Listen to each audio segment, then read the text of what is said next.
Saudações coloradas! Muito prazer, meu nome é Cauê Guerra, estou vice-presidente de Relacionamento Social e no episódio de hoje do nosso podcast Resenha Colorado nós temos dois convidados excepcionais para debater um assunto de extrema relevância, não só no mundo do futebol, mas principalmente na sociedade, que é o combate à homofobia.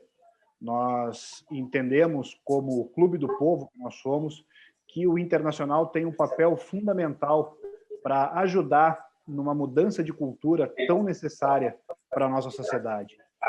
E os nossos convidados de hoje são o jornalista João Abel, social media do Estadão, autor do livro Bicha, a homofobia estrutural no futebol, e a sócia colorada Gil Azevedo, que tem grandes histórias, grandes vivências dentro do Beira-Rio, dentro do futebol, como que a homofobia está presente nas nossas vidas, no nosso meio social, como o futebol pode ajudar a mudar essa cultura. Aqui comigo também, Janice Cardoso, nossa diretora feminina do Esporte Clube Internacional. Então, estamos todos e todas aqui para entregar um bate-papo que certamente vai ser engrandecedor para a nossa sociedade. De imediato, Gil, te agradecer muito por ter aceito o nosso convite, te pedir para fazer uma saudação inicial e falar rapidamente o que te fez colorada, como que o futebol faz parte da tua vida e de que maneira o Internacional colabora com o teu dia a dia e nessa superação de preconceitos que, infelizmente, ainda existem na nossa sociedade. Bem-vinda, Gil. Oi, queridos. Muito obrigado pelo convite do meu amado e idolatrado clube. Amo de paixão. Eu não tenho fanatismo por nada desse mundo, a não ser pelo meu Colorado. Enfim. Então, desde sempre, desde pequenininha, ou pequenininho na época, enfim, né, que seja, que sou bem resolvida também com as minhas coisas e as minhas decisões, tá? Então, me criei com isso, tá? Com o Colorado no meu sangue, na minha mente, em tudo. Na minha casa, tudo. De boa. E aí, então, como eu já havia até falado, né, sobre isso, eu amo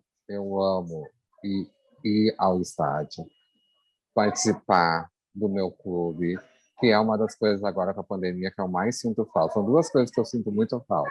É viajar, que eu viajo bastante, graças a Deus, e ir ao Beira-Rio, né? Então, eu vou todos os jogos, gente, sempre. E nunca, olha que eu já passei por períodos de épocas, assim que eu me lembro, que era muito pequenininha, enfim, que eu me lembro que até as mulheres não eram muito sim, relacionadas com ir ao estádio. Teria um pouco de preconceito, ou enfim. Tu imagina eu como trans, apesar a minha transição foi muito depois, lógico, né? Mas nunca tive problema algum, tá? E eu vou em qualquer parte do estádio, enfim, que seja. E nunca, nós temos uma turma de amigos e amigas, né, que a gente fica junto. Às vezes, muitas vezes eu vou sozinha também, enfim. Então, é isso aí, mais ou menos. Que legal, Gil, que legal. Muito, muito bacana esse teu depoimento. Mas, infelizmente, né, João, a realidade que a Gil nos traz aqui não é a realidade que a gente consegue observar no país afora, e não só no Brasil, né, como em todo o mundo, no meio do futebol, o preconceito ele ainda está muito incrustado. E no teu livro tu falas muito sobre os exemplos não só de torcedores e torcedoras que sofrem preconceito, mas também de atletas, né, que têm dificuldade estrutural para se assumirem, para se aceitarem, para conseguirem se mostrar ao mundo como realmente são. Tá? E nesse começo de papo, eu gostaria que tu nos dissesse um pouco, João, como é que foi esse teu processo de pesquisa, como é que tu chegou nesse tema para fazer o teu TCC, que foi tão bem sucedido dentro da faculdade, que acabou virando um livro já com várias edições. Bem-vindo novamente, João. Obrigado, Cauê, Janice, Gil, é um prazer poder falar com vocês. Eu acho que é muito difícil, né, ser LGBT dentro do ambiente de futebol, né, é muito difícil ser gay, bissexual, lésbico, eu acho que a transfobia é ainda maior, e inclusive o meu processo de pesquisa sobre esse assunto começou justamente quando eu conheci, em São Paulo, eu tô falando de São Paulo, e aqui eu conheci um time amador de homens transexuais. E aquilo me despertou um certo interesse, né? Uma curiosidade em falar sobre sexualidade relacionada ao futebol, porque eu sentia que existia realmente essa discriminação dentro do meio do futebol. E aí, a partir disso, eu passei a pesquisar sobre o assunto, escrevi esse livro, que foi o meu projeto final dentro da graduação de jornalismo, que depois foi publicado. E é um livro, como você falou, que conta histórias tanto de atletas, né, que sofreram com esse preconceito. A gente tem muitos atletas que sofrem com isso. Torcedores, né, torcidas, a gente tem hoje coletivo de torcedores. Também um pouco sobre a estrutura dos clubes e como alguns clubes, como o próprio Internacional, têm tentado mudar essa mentalidade internamente, mudar essa homofobia estrutural, como o título do livro diz. E também os times amadores, que são muito importantes, né? Porque o futebol não é só o futebol profissional, a gente precisa entender também quem quer praticar o esporte, porque gosta do esporte. Muitas vezes os LGBTs eles são excluídos mesmo dessa prática amadora. Então o livro fala sobre várias histórias relacionadas ao futebol em todos esses campos. E é muito interessante realmente como tem rolado uma repercussão sobre livros sobre esse tema. Eu sinto que a gente tem avançado, a gente ainda está muito no começo, mas tem avançado em falar sobre esse assunto, em discutir tanto internamente dentro dos clubes quanto na imprensa. Eu sou jornalista, então me cobro muito também para levar essas pautas para dentro do jornal onde eu trabalho, para a imprensa de uma maneira geral. E tenho sentido que a gente está começando a avançar um pouco nessa discussão. Janice, o Internacional é o Clube do Povo. É o clube fundado em 1909 com o objetivo de abrir o espaço do futebol, que antes era muito restrito a determinadas classes sociais, a determinadas etnias. Mas mesmo sendo o Clube do Povo, a gente ainda enfrenta alguns desafios de derrubada de barreiras, de muros. E a instituição de uma diretoria feminina e de inclusão social mostra bem esse compromisso do clube em não só incluir todos e todas no universo do futebol, mas principalmente reconhecer as diferenças. Eu gostaria que tu falasse um pouquinho para as coloradas e para os colorados que estão nos ouvindo aqui no podcast Resenha Vermelha sobre a nossa diretoria feminina e de inclusão e de que maneira a gente consegue superar um pouco desses dogmas que ainda existem no meio do futebol, ainda mais num clube de massa como é o Esporte Clube Internacional, que tem a possibilidade de, pelo exemplo, levantar bandeiras, levantar discussões que são extremamente necessárias para a nossa sociedade. Bem-vinda, Janice. Obrigadão pelo convite. É um prazer estar falando com o João Abel, com a Gil, com o meu vice-presidente Cauê. Realmente, né, a gente que trabalha nessa área e tenta efetivamente trazer a inclusão de um modo geral, porque não apenas, né, no âmbito externo, acho que é muito legal o papel do João de se preocupar em trazer essas pautas, ter feito um trabalho fantástico que se transformou num livro com super reconhecimento, assim como, por exemplo, o Marcelo Carvalho, do Observatório da Discriminação Racial no Futebol, agiu, né, representando aquilo pelo qual a gente está trabalhando e lutando. O Internacional tem assumido esse papel e assim como vários outros clubes, né? Eu até li uma matéria falando que os clubes começaram a se manifestar nessas causas, especialmente de LGBTfobia, enfim, transfobia, há muito pouco tempo, né? Até 2016 não havia essa manifestação em redes sociais, 2017 e 2018, que bom, o Internacional também estava entre os 4 clubes que se manifestavam. Aí, 2019, já passamos para 13 clubes da Série A do Brasileiro, e o ano passado foram 18, se não me engano. Isso é o passo a passo, né, João, né, Gil? É verdade. Jogando pela situação realmente de trazer, como disse o Cauê, o respeito. O Inter tem algumas ações, né, que a gente eu recém comecei na diretoria em janeiro desse ano, mas antes disso nós temos um canal de denúncia para qualquer tipo de violência, chamado Estaremos Contigo. Esse canal está acessível no site e no aplicativo. Ele era só em ambiente de jogo, hoje a gente está sem jogos, né, presenciais, enfim, e nós vamos expandir isso um pouco mais. Nós recebemos convite para integrar a força-tarefa da Assembleia Legislativa do Rio Grande do Sul contra a violência feminina, o feminicídio. Então, a gente precisa realmente se engajar. Mas o Cauê sabe que a primeira proposta que eu fiz, e trouxe isso porque realmente é a minha preocupação, foi algo interno. Eu acho que nós precisamos mudar de dentro para fora.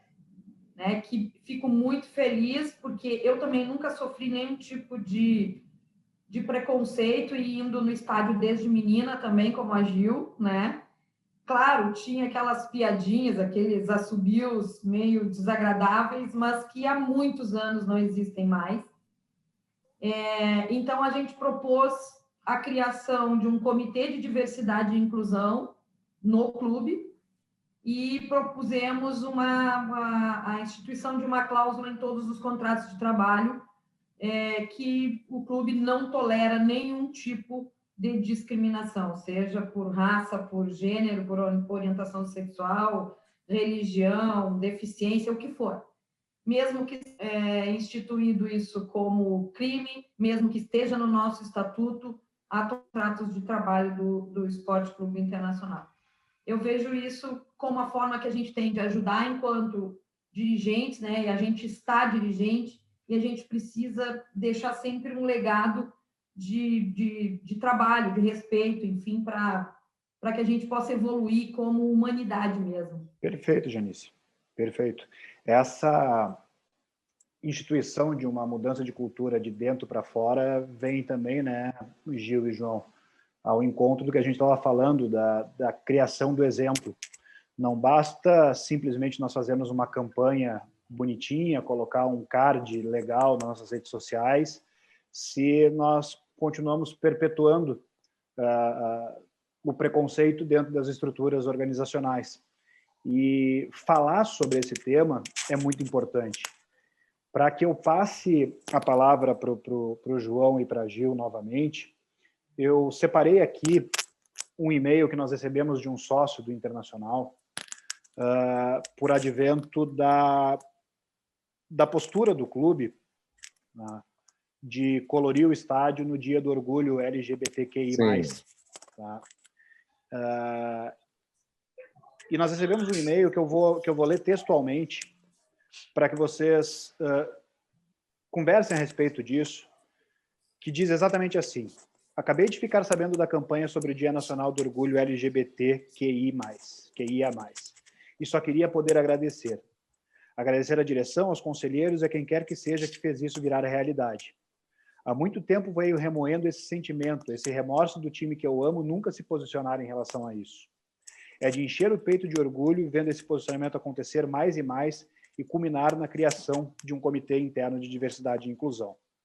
Não sei se teriam como encaminhar esse e-mail para os responsáveis ou se sequer interessa alguém aí dentro, mas são os meus mais sinceros agradecimentos de alguém que se afastou de jogos e do clube em si por medo do preconceito. É uma sensação como nenhuma outra poder ser abraçado pelo clube que eu cresci aprendendo a abraçar. Esse foi o e-mail que nós recebemos, né, Janice, quando nós colorimos o Beira-Rio com as cores do arco-íris, em março, e que nós sentimos que vale a pena exaltar esse tipo de sentimento.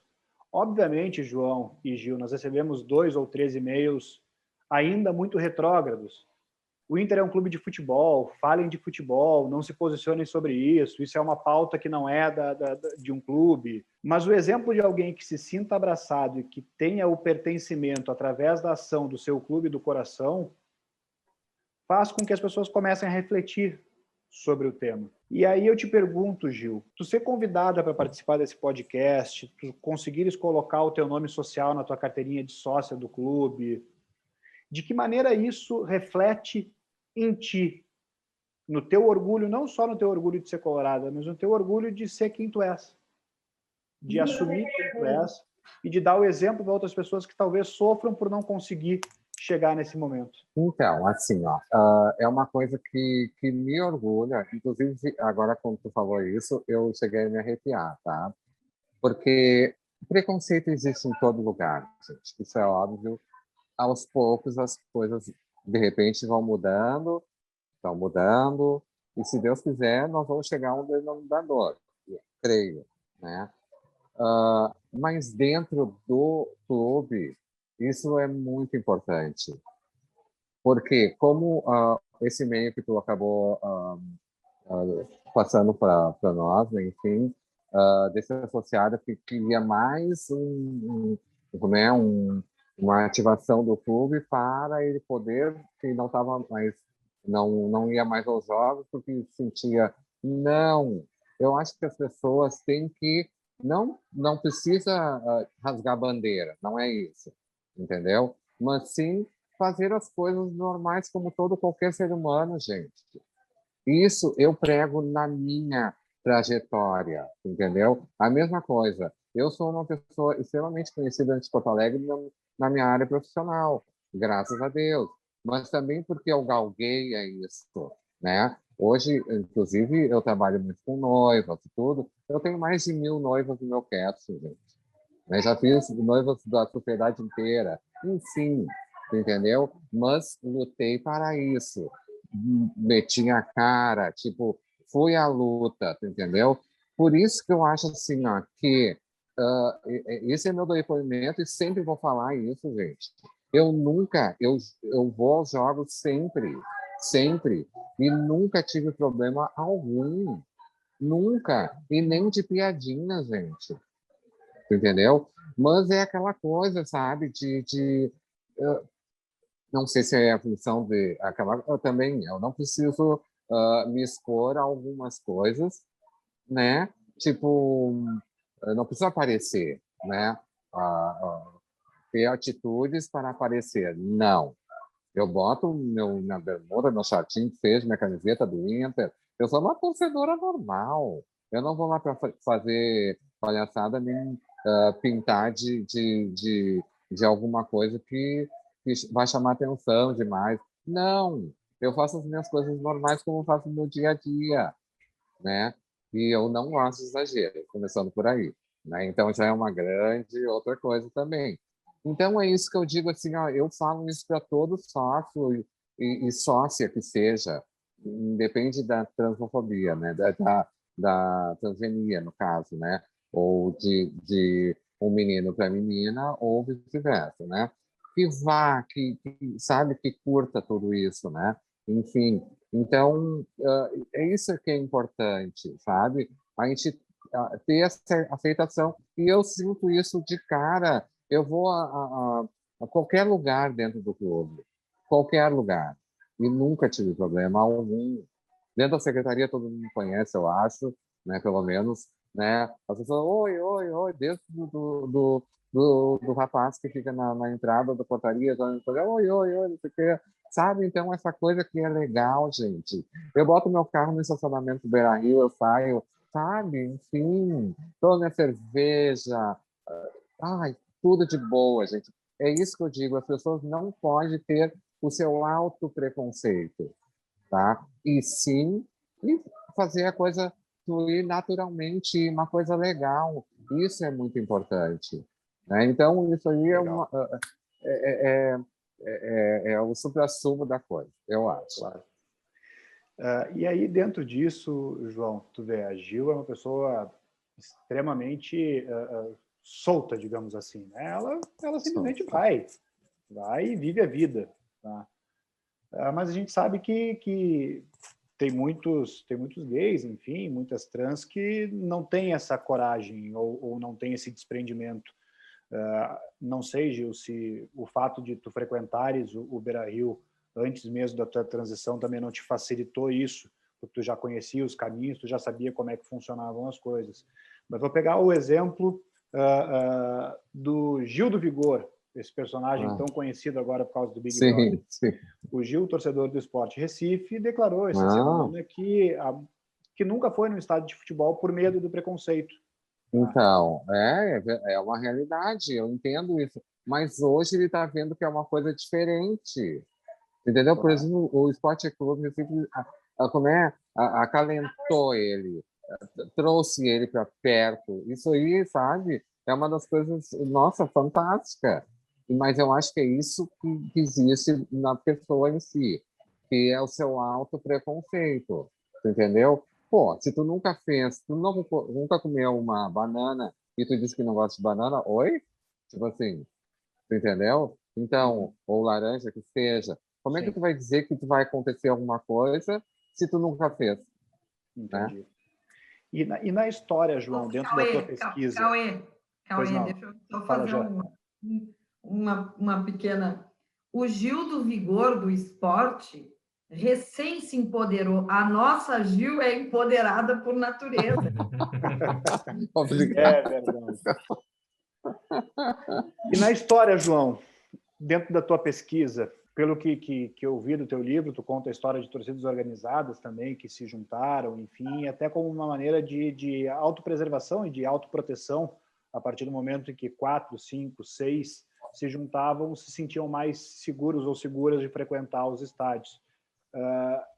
Dentro da tua pesquisa, o que tu pode nos contar a respeito dessa evolução histórica e dessa quebra de barreiras, João? Eu fiquei muito feliz de ouvir a Janice falar sobre esse levantamento, que inclusive o levantamento dos clubes, que inclusive eu fiz no ano passado para um coletivo de mídia independente aqui de São Paulo chamado Contra-Ataque, que foi esse levantamento justamente de quais clubes se posicionaram, porque foi uma coisa que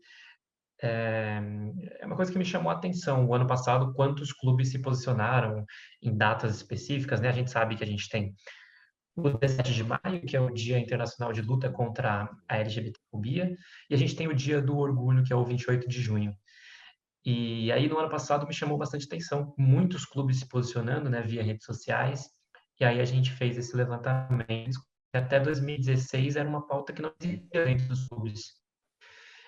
E a partir de 2017 começam as primeiras publicações, e aí é um orgulho colorado de dizer que o Inter foi um dos primeiros clubes a se posicionar, né? Inter, Bahia, Flamengo, Grêmio.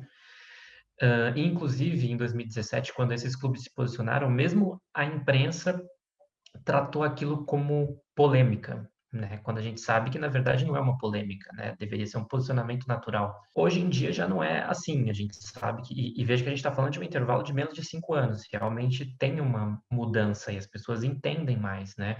Hoje o Gil do Vigor, como citou, ele vai lá, faz uma matéria no Globo Esporte, veste a camisa do esporte e é acolhido, é entendido, até porque eu entendo que existe mais uma aceitação da cultura LGBT dentro do futebol. E aí eu acho que as redes sociais tiveram um papel muito importante, né? Eu sou uma pessoa muito ligada a redes sociais e eu tenho o entendimento que as redes sociais elas transformaram um pouco a forma como os LGBT se situam dentro do futebol. Até porque as torcidas, né, ou coletivos de torcedores que surgiram a partir de 2013, eles são todos formados em redes sociais.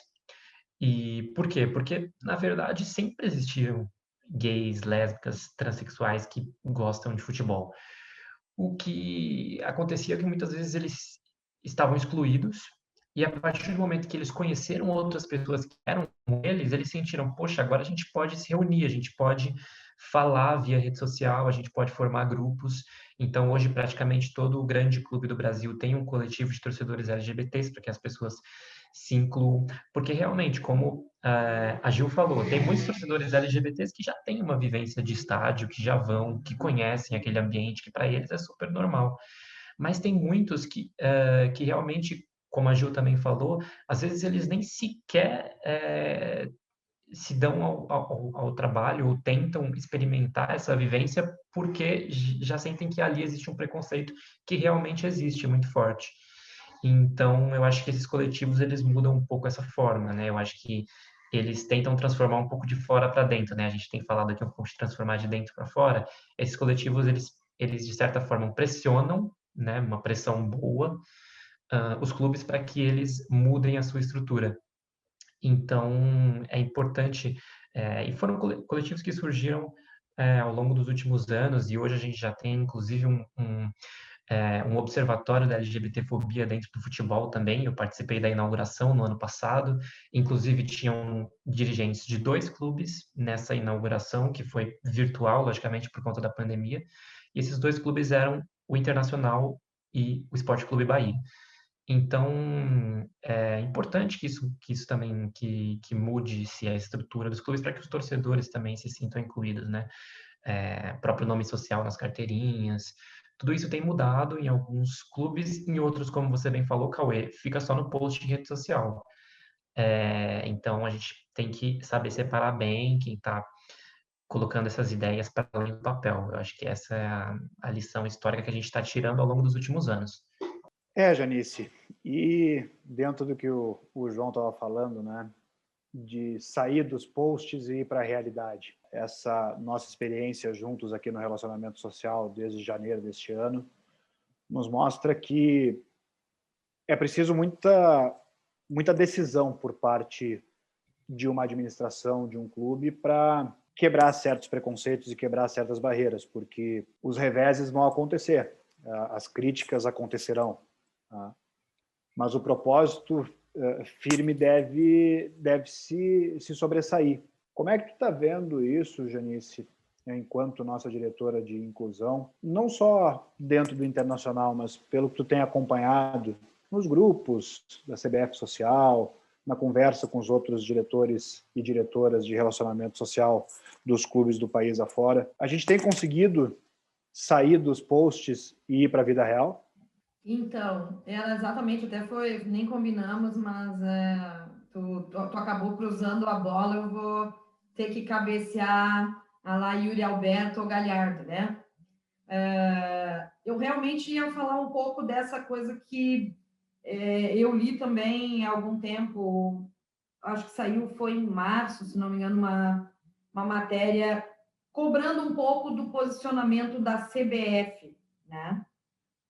Em relação a essas pautas, porque a gente tem efetivamente uma confederação que reúne, que gerencia todos os clubes, que interfere, inclusive, e se sente falta, assim, porque uma coisa é um clube com a estrutura que o Internacional tem, nós somos um dos gigantes do país, né? A gente tem condições, digamos assim, embora que eu seja uma diretora não remunerada, sou uma diretora convidada, a gente tem condições de ter uma equipe, enfim, que possa trabalhar essas questões, né? Por exemplo, está circulando, já passou pela Comissão de Mulheres, no Senado, um projeto de lei que quer instituir que 30% das lideranças dos clubes sejam mulheres. Então, aí nós acabamos tendo que entrar num sistema de cotas,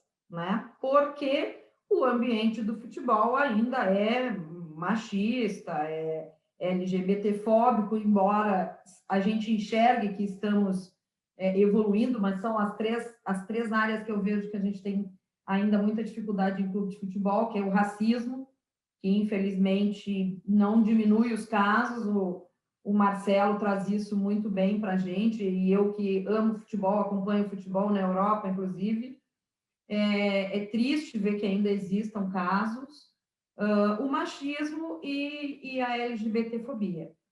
Então, eu acho que, sim, deveríamos ter essa pauta na Confederação Brasileira, assim como os próprios políticos brasileiros estão se preocupando em ampliar o espaço das mulheres nos clubes de futebol.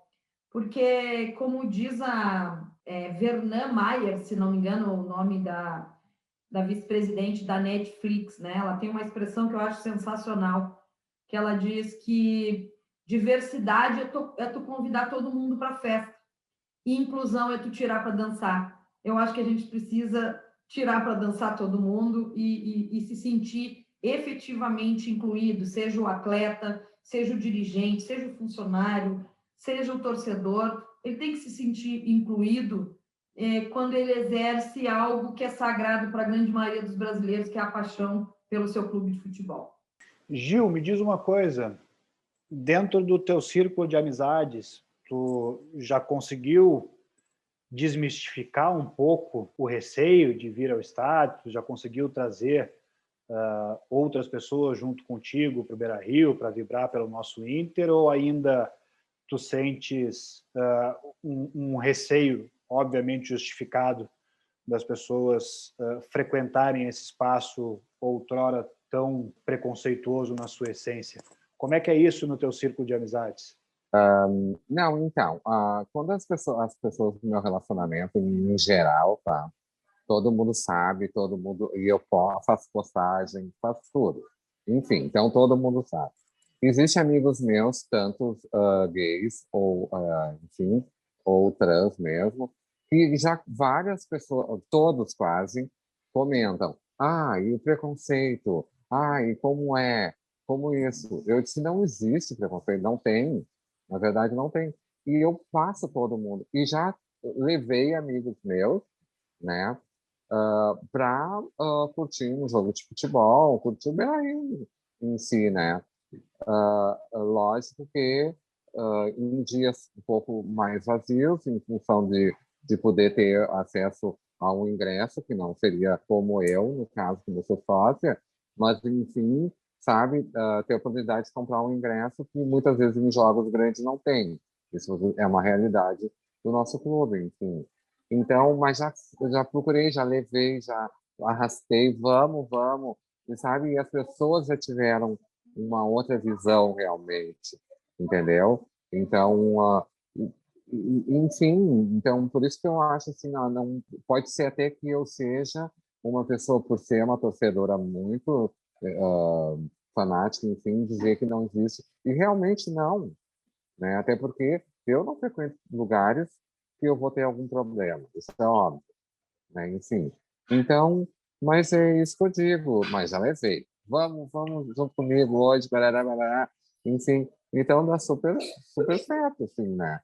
E outra coisa também que eu acho, né, com todas as coisas, enfim, eu tive muitos jogadores, né, que já cortaram o cabelo comigo, bem conhecidos, enfim.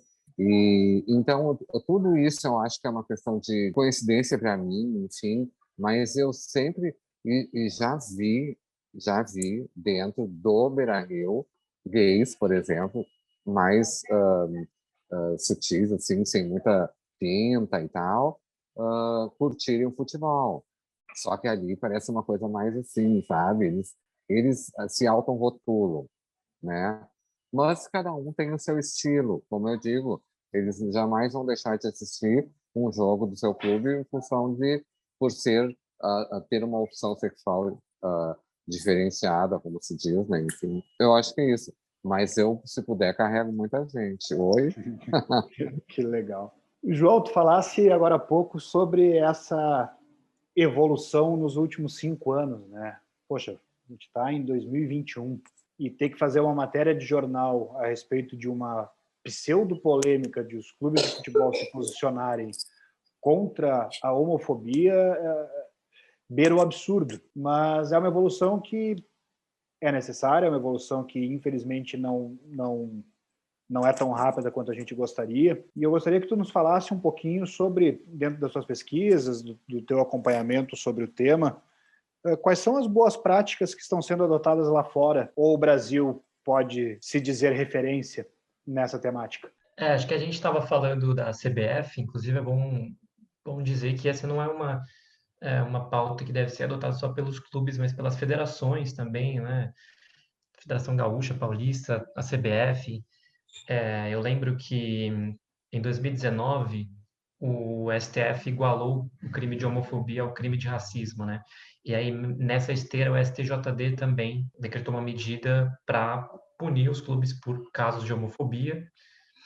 E eu lembro de ir ao estádio e ver campanhas nos telões, não seja homofóbico, seu clube pode perder pontos. Caminho interessante, apesar de entender que o clube, o torcedor, talvez ele entenda melhor quando parte para punição esportiva, mas na verdade você não pode ser homofóbico justamente porque é um crime, né? O STF decidiu que é um crime.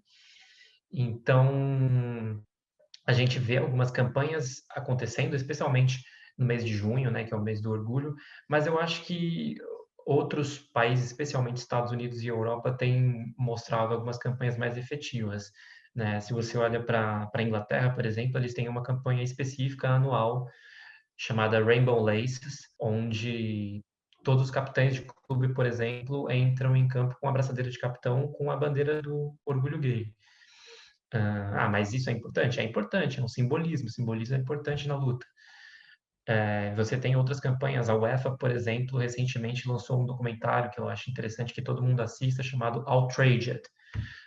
É um documentário onde eles entrevistam diversos jogadores, desde jogadores de futebol masculino e jogadoras também, de futebol feminino. Então, a Megan Rapinoe, por exemplo, que é uma grande jogadora de futebol feminino, eles entrevistam Pogba, diversos atletas de primeiro escalão assim da Europa para falar sobre preconceitos no geral, não só homofobia, falam de racismo, falam de outros temas. E aí você vê uma confederação europeia criando um conteúdo sobre esse tema. Então, acho que a gente tem a aprender, sim, um pouco com práticas que estão sendo discutidas em outros países. É claro que, assim, ninguém carrega uma bandeira de real inclusão até o momento, assim, de sentir, nossa, a gente está realmente batendo ponto em cima desse tema, mas eu acho que a gente tem, sim, alguns países que a gente pode olhar e olhar também muito para o futebol feminino, né? Eu acho que a gente está falando aqui um pouco de futebol masculino, mas a gente tem que entender também que o crescimento do futebol feminino tem a ver com esse tema, porque o futebol, historicamente, no Brasil, ele é um esporte de pouco mais de 100 anos, ele foi historicamente para ser um futebol, para ser um esporte exclusivo para homens. E isso não sou eu que estou dizendo, é a própria história legislativa do Brasil, porque as mulheres foram impedidas por lei de jogar futebol durante 40 anos. Então, quando você sai com 40 anos de atraso, é como se você tivesse construído durante 40, 50, 60 anos um esporte que foi exclusivo para homens. Então, ele é um esporte muito masculino. Então, quanto mais a gente inclui mulheres nesse ambiente, a gente quebra esse padrão de dizer, o futebol é um esporte só para homem, e por isso a gente não aceita nada disso. Então, é importante também falar um pouco de futebol feminino, até para que a gente mude um pouco essa ideia de... Você falou que o Inter recebeu 2, 3 e-mails de torcedores falando, colocar as cores da bandeira no Beira-Rio não é parte da cultura do futebol, não tem nada a ver com o Inter. Assim, a cultura do futebol, eu gosto muito da cultura do futebol, eu adoro, só que eu admito que ela, ao longo dos últimos 100 anos, ela foi construída para homens. Então, talvez eu goste muito, inclusive, porque eu sou um homem. Então, a gente precisa entender que a cultura do futebol é muito legal, mas ela vai ficar melhor ainda a partir do momento em que a gente, como bem falou a Janice, a gente tirar para dançar. Porque aí é outra cultura que a gente está criando, é uma cultura muito mais ampla, muito mais diversa e interessante. Então, essa resposta que a gente tem para quem entra com esse argumento, né? Tá ficando chato, por que vocês estão falando disso? Tá ficando chato para quem? Por quê? A cultura é feita para quem atualmente? Então, vamos mudar um pouco essa mentalidade. Então, acho que passa um pouco por aí. Gente, o papo está extremamente agradável. Nós tínhamos combinado um pouco mais de meia hora aqui com os nossos convidados, já estouramos o nosso tempo, mas antes de encerrar, eu queria pedir para Janice deixar um último recado da nossa diretoria feminina de inclusão para as coloradas e para os colorados que nos ouvem no Resenha Colorada, e depois uma última mensagem da nossa sócia Gil Azevedo e do nosso convidado João Abel. Janice, contigo. Bom, né? Obviamente, reforçar aqui que foi um prazer esse bate-papo enriquecedor, né? A experiência da Gil como torcedora, A experiência do João, como quem estuda esse tema, enriquece a gente, estou muito grata. Colocar, obviamente, a Diretoria Feminina e de Inclusão à disposição de vocês, portas abertas, o que tiverem de sugestões que tragam essa possibilidade de melhoria, de evolução, enfim, porque ninguém melhor, digamos, que a própria Gil para me dizer onde o Internacional pode melhorar, onde o Internacional pode evoluir nessa pauta. Ou o próprio João nos dá umas dicas, mesmo não sendo colorado, mas, né? Quem sabe a gente reverbera isso para todos os clubes do Rio Grande do Sul. A gente tem muito clube no interior do estado. É um estado considerado machista, e aí vem todas as outras questões na sequência, que a gente pudesse realmente ouvir mais vocês. Então, a Diretoria Feminina de Inclusão está super de portas abertas. E, Gil, se possível, no primeiro jogo que tiver no Beira-Rio, eu quero te conhecer. João, eu vou inverter a ordem das despedidas e vou começar contigo para que a Gil faça o fechamento. E aí eu já vou te pedir, Gil, para tu ir pensando aí numa convocação para todas as sócias, para todos os sócios do Internacional, nos ajudarem a quebrar essas barreiras e estarem junto contigo, abraçados e abraçadas nas arquibancadas do Beira-Rio, tomando uma cervejinha antes do jogo, vibrando pelo nosso Colorado. João, meu querido, muito, muito obrigado mais uma vez por topar esse bate-papo aqui no Resenha Colorada. Parabéns pelo belo trabalho que tu desenvolves. Está colocando uma luz fundamental num tema que até bem pouco tempo atrás ficava escondido numa cultura arcaica do futebol. João, tua manifestação final, por favor. Obrigado, eu agradeço vocês pelo convite, foi um prazer poder participar do podcast. Mas eu acho que o prazer maior é entender que um clube grande como o Esporte Clube Internacional está disposto a falar sobre esse assunto. Então, eu acho que é assim que a gente começa a mudar essa estrutura, né? Como eu digo, é uma homofobia estrutural e ela só se desconstrói a partir do momento em que você muda essas estruturas. Acho que vocês têm trabalhado para fazer isso e isso é muito importante. Por isso que eu fico feliz de estar aqui, de poder conhecer você, Cauê, Janice, de poder conhecer a Gil. E a gente tem que cada vez mais falar sobre isso e trazer as pessoas para conversar sobre esse assunto. Gil, minha querida, abra o seu microfone, é o seu momento de brilhar. Bom, em primeiro momento, quero agradecer muito a vocês, ao Esporte Clube Internacional, por esse convite. Estou super lisonjeada com tudo isso. Agradeço a você, a Janice, enfim, a todos. A Janice, inclusive, se precisar de mim para alguma coisa, só me chamar. Vamos fazer um trabalho juntas, enfim. Estou disposta, de boas. E deixar um apelo aqui para todas as pessoas, as mulheres, todos os gêneros, branco, preto, tudo. Gente, tire o preconceito de cima de si próprio. Em si, vá fazer as coisas que tenha vontade. Não fique com medo de algo que nunca houve. Enfim, tu entendeu? Pode até haver alguma coisa por um incidente, que hoje em dia qualquer coisa, enfim, né? Mas, bote a cara na rua, vamos à luta, vamos, sabe? Isso é um apelo que eu faço. E eu tenho certeza absoluta que o Esporte Clube Internacional é um clube agregador, tá? Então é só isso que eu tenho para dizer para vocês e muito obrigado mesmo. Esse foi, então, pessoal, o 8º episódio do Resenha Colorada, agradecendo novamente a presença da nossa sócia Gil Azevedo, do jornalista João Abel, da diretora feminina e de inclusão do Esporte Clube Internacional, Janice Cardoso. Até a próxima, Nação Colorada. Tchau, tchau.